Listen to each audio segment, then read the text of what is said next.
In the history of human flight, there are machines that merely transported us from one place to another.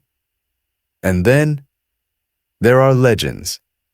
Aircraft so perfect in their design, so revolutionary in their purpose, that they didn't just change aviation, they changed the world. This is the Douglas DC-3. Born in the heart of the Great Depression, forged in the fires of the Second World War, and still flying today, nearly 90 years after its first flight. It carried presidents and soldiers.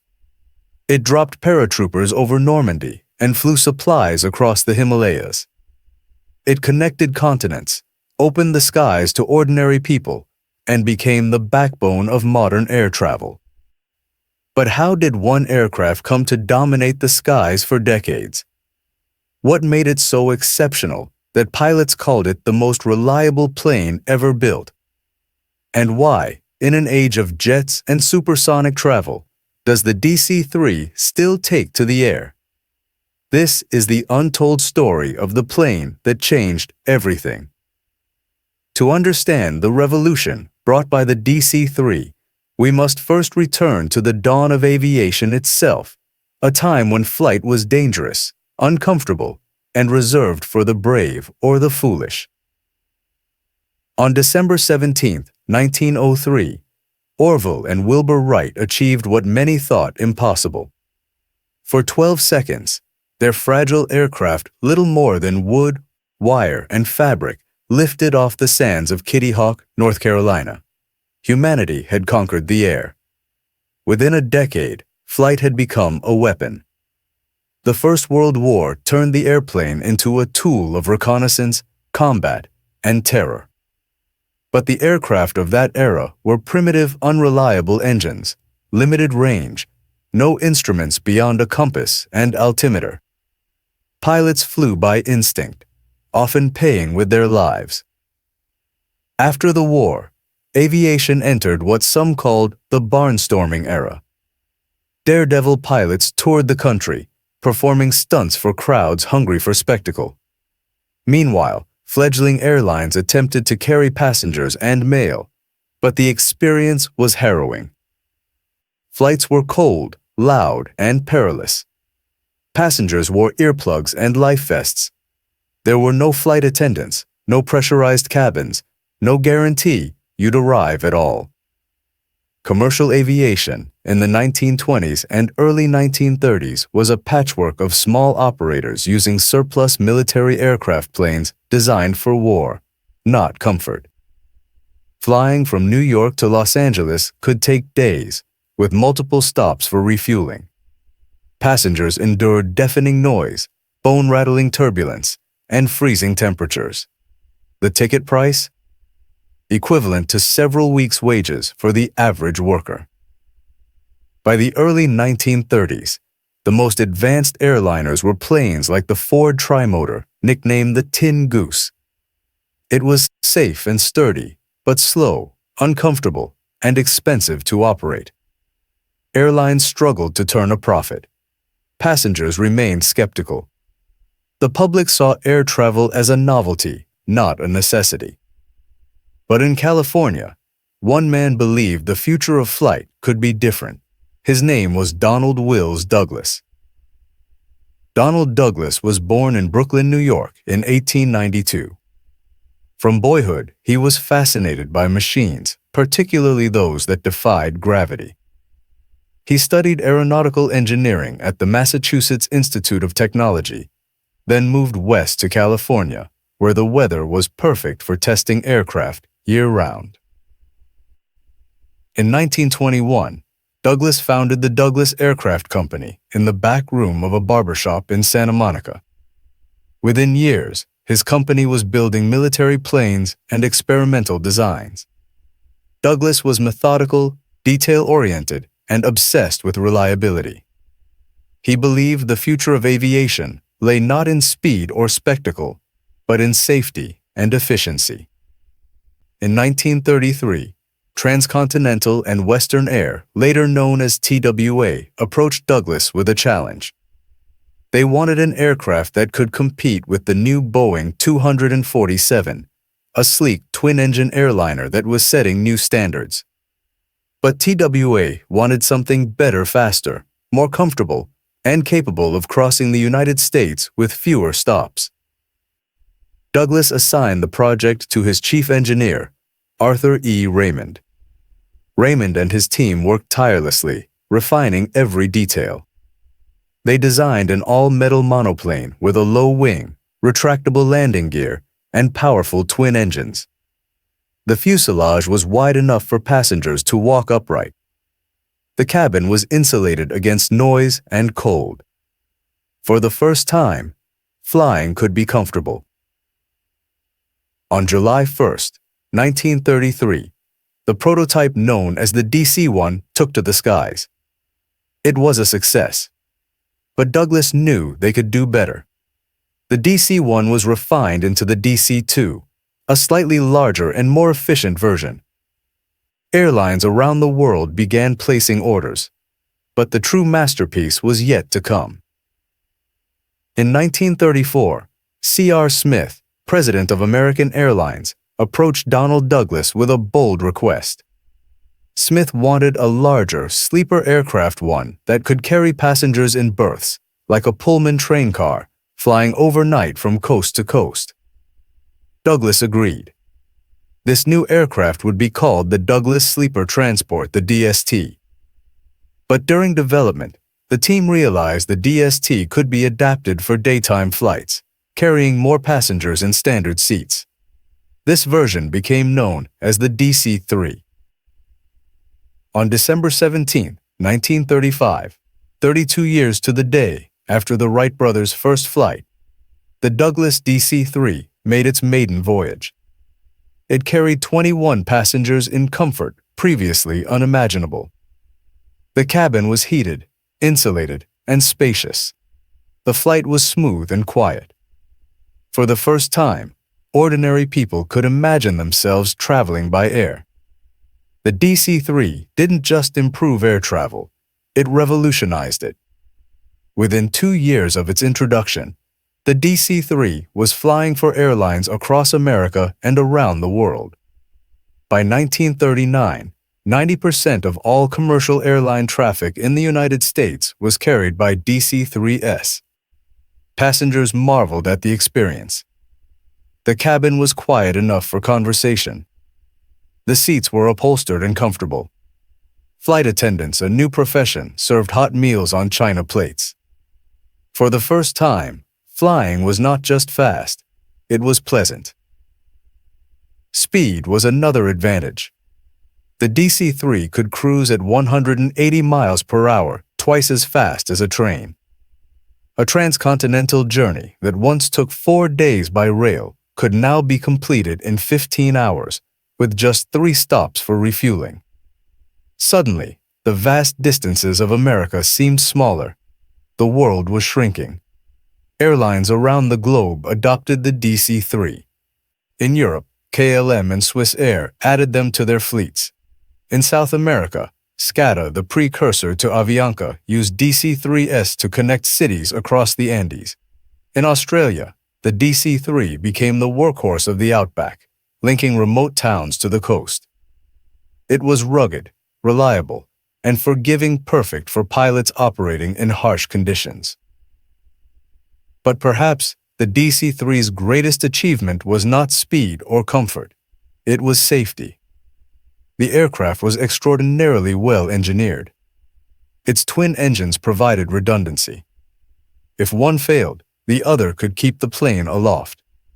Its sturdy construction could withstand turbulence, rough landings, and even minor damage. Pilots trusted it. Passengers trusted it. And trust, more than anything, was what commercial aviation needed. By 1941, the Douglas DC-3 had transformed the airline industry.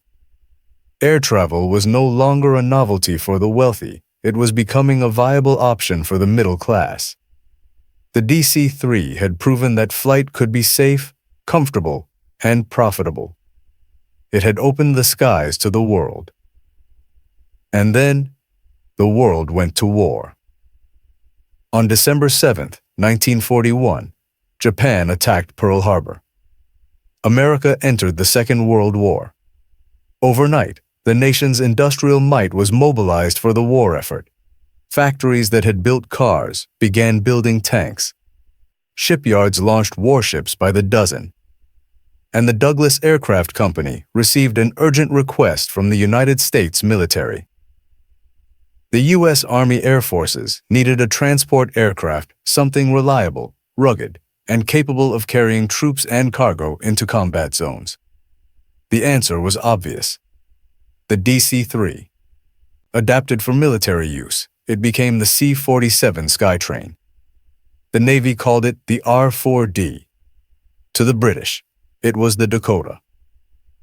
Douglas factories worked around the clock. At the peak of production, a new C-47 was completed every 45 minutes. By the end of the war, more than 10,000 C-47s and its variants had been built. It became the most widely used transport aircraft of the war. The C-47 could carry 28 fully equipped soldiers, or 6,000 pounds of cargo, or 14 wounded men on stretchers. It could land on dirt airstrips, frozen tundra, and jungle clearings. It operated in every theater of the war, from the deserts of North Africa to the islands of the Pacific, from the jungles of Burma to the frozen skies over the Soviet Union. But the C-47's most iconic role came on the night of June 5, 1944. As the Allies prepared for the invasion of Normandy, the largest amphibious assault in history, hundreds of C-47s took off from airfields across southern England. Their mission: to drop paratroopers behind enemy lines, disrupting German defenses before the beach landings at dawn. The 82nd and 101st Airborne Divisions climbed aboard. The planes flew low and slow at just 500 feet to avoid German radar. Anti-aircraft fire lit up the night sky. Many C-47s were hit. Some went down. But the mission succeeded. Thousands of paratroopers dropped into the darkness, securing bridges, cutting roads, and sowing chaos among the German defenders. The invasion succeeded. D-Day succeeded. And the C-47 had played its part. General Dwight D. Eisenhower, Supreme Commander of the Allied forces, later called the C-47 one of the four most important weapons of the war, alongside the bazooka, the jeep, and the atomic bomb. That assessment was not an exaggeration. In the China-Burma-India theater, C-47s flew a mission so dangerous it earned a grim nickname: Flying the Hump. Pilots navigated treacherous mountain passes in the Himalayas, dodging Japanese fighters and brutal weather to deliver supplies to Chinese forces. Many planes never returned. But the mission continued. The C-47 endured. On Pacific Islands, in the deserts of North Africa, across the frozen steppes of Russia, the C-47 became the lifeline of the Allied war effort. It carried ammunition, food, medicine, and mail. It evacuated wounded soldiers. It dropped supplies to resistance fighters behind enemy lines. It was not glamorous. It was not fast. But it was indispensable. By the end of the war in 1945, the C-47 had earned a reputation that would endure for generations. It was the plane that could do anything, survive anything, fly anywhere. Pilots loved it. Soldiers trusted it. And when the guns finally fell silent, the C-47 story was far from over. The war was over. Millions of soldiers returned home. Cities began to rebuild. And across the world, thousands of surplus military aircraft sat idle on airfields, including thousands of C-47s. The question was, what to do with them? In the United States and abroad, governments sold surplus C-47s for a fraction of their original cost. Airlines, cargo operators, and even private individuals bought them. The sturdy warplanes were converted back to civilian use, repainted, refurbished, and returned to the skies as DC-3s once more. The DC-3 became the backbone of post-war commercial aviation, especially in regions where infrastructure was scarce. In South America, Africa, and Southeast Asia, the DC-3 connected remote communities to the wider world. It carried mail, medicine, and passengers to places trains and trucks could not reach. It became a lifeline for millions. For fledgling airlines in developing nations, the DC-3 was a godsend. It was affordable, reliable, and forgiving, perfect for pilots operating with limited resources. Small carriers across Latin America, Africa, and Asia built their fleets around surplus DC-3s. For many of these airlines, the DC-3 was not just their first aircraft, it was their only aircraft. The DC-3 also thrived in the cargo business. Its wide cabin and sturdy construction made it ideal for hauling freight. Bush pilots in Alaska and Canada used DC-3s to deliver supplies to mining camps and indigenous villages. In Australia, the Royal Flying Doctor Service used DC-3s to bring medical care to the outback.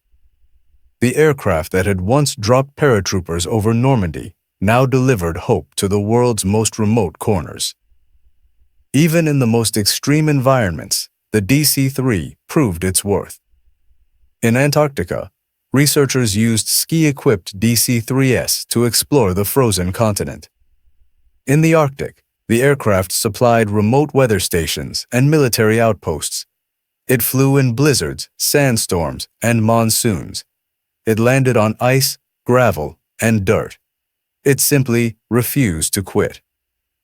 As the decades passed, newer aircraft emerged faster, more efficient, pressurized jets that could carry more passengers over longer distances. Airlines gradually retired their DC-3s in favor of modern fleets, but the DC-3 did not disappear. It adapted. It endured. By the 1980s and 1990s, DC-3s were still flying, often in roles far removed from their original purpose. They carried skydivers, fought forest fires, and delivered cargo to places jets could not reach. Some flew tourists on nostalgic sightseeing tours. Others served as flying museums, preserving the legacy of an earlier age of flight.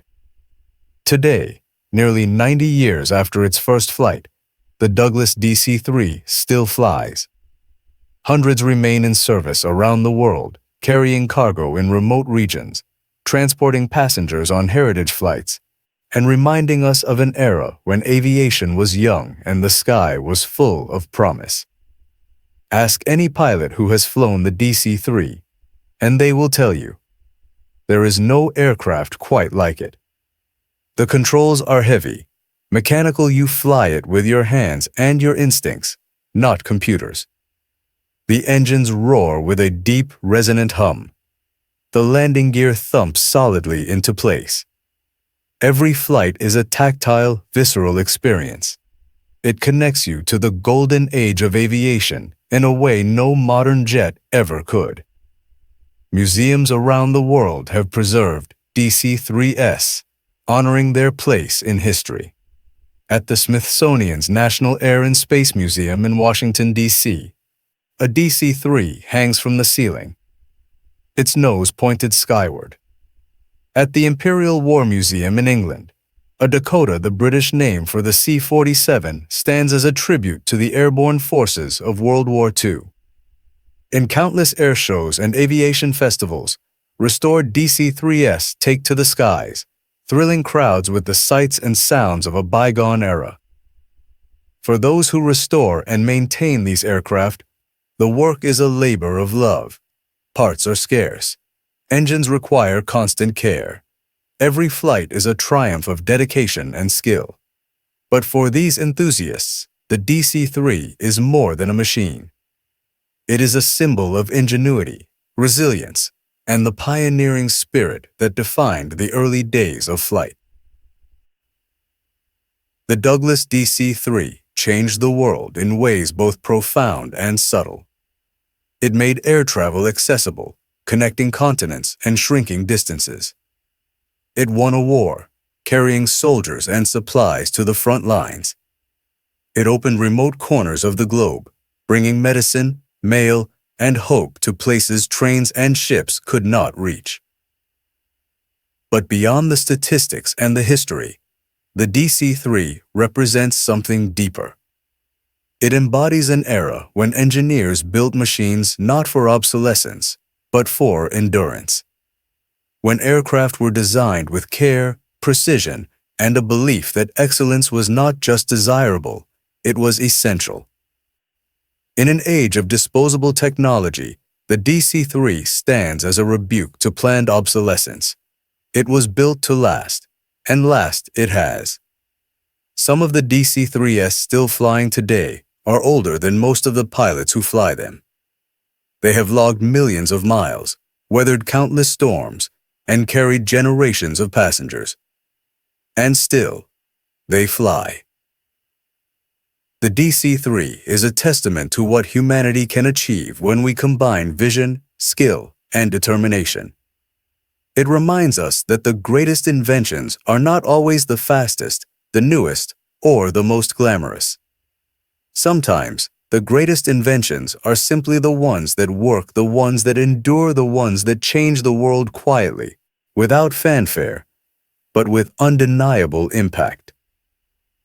89 years have passed since that December morning in 1935, when the first DC-3 lifted off from a California airfield.